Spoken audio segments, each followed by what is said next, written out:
Warrior, let's talk about EdTech. Again, a reminder, I am out on the road, so bear with me with noise in the background, but I'll get the point across.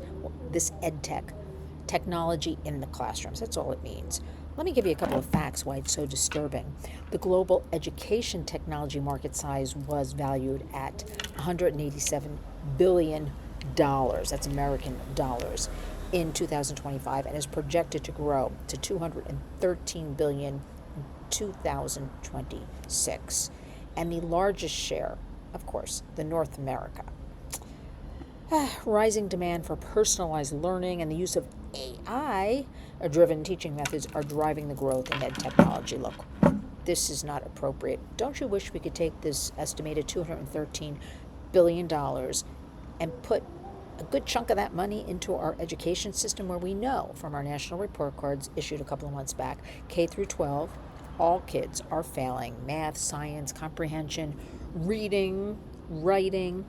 If we put the funds, why aren't we putting the funds into that to actually empower our kids? And also the funds into teachers, appropriate teachers, teachers' aides, that full circle that could empower a child to do better in school. Class sizes are too large. You know it, and I know it. Kids are not getting that individualized attention because now government issue Chromebooks are in most schools across the country. But you know what?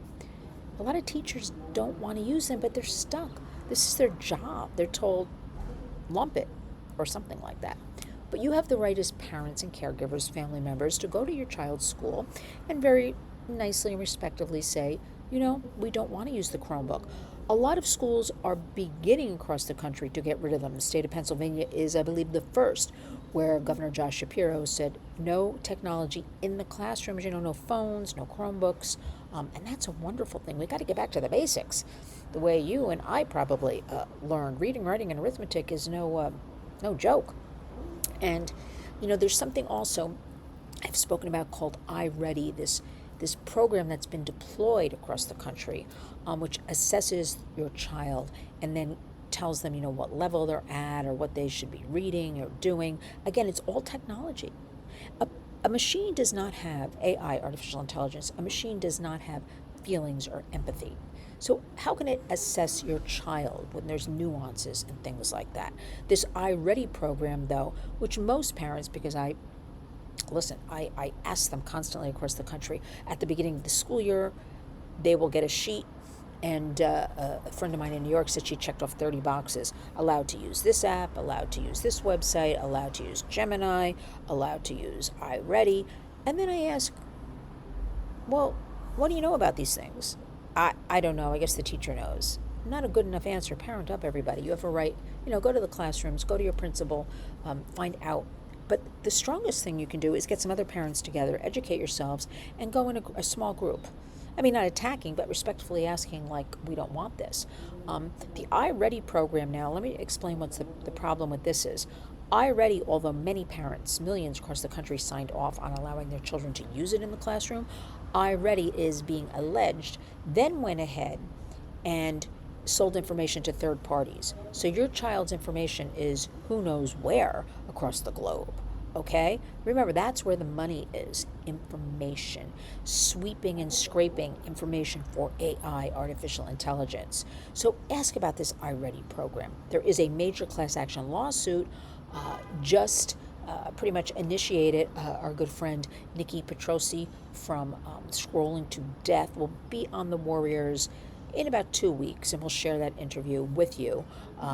Nikki's heading up a lot of this, mother of 3 young children, and she'll fill us in about this class action lawsuit that you can join as well. But I want to make you aware there's also the pencil to paper program going on, fueled by parents across the country, where you have every right to go into that classroom and ask for your child's assignments. We want a textbook.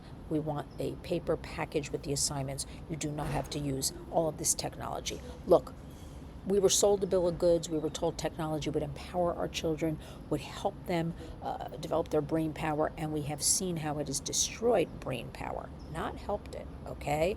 Now we've got AI. We got to do something. The only thing we can do is coming together as a community, talking about it, educating ourselves.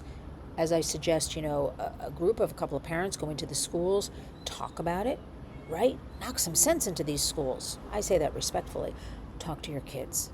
You do not have to be on devices all day long. Yes, we are pro-innovation and pro-technology at the Warriors. That being said, we know ages 9 to 17 have access to 4 devices in their homes. Limit, even if you start with 1 hour a day, nobody, including parents, grandparents too, are on the devices. No devices ever in the bedrooms. Children need their sleep. Teens need their sleep. I know it could be tough with the teens, but after a couple of weeks, they're reporting back to us, a lot of young people. They're completely happy. And things happen at night. This infinite scrolling, okay?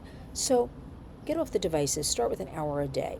We've got the month of August. A lot of schools go back, end of August into September. So let's use the next couple of weeks to get things going. It's a good time to talk to the kids. Get out in the good weather with nature. Talk, talk, talk, talk, talk. Please, I'm begging you. We do a lot of work in Washington.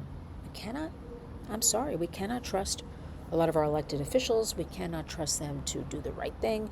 Big tech has lobbyists all over Capitol Hill.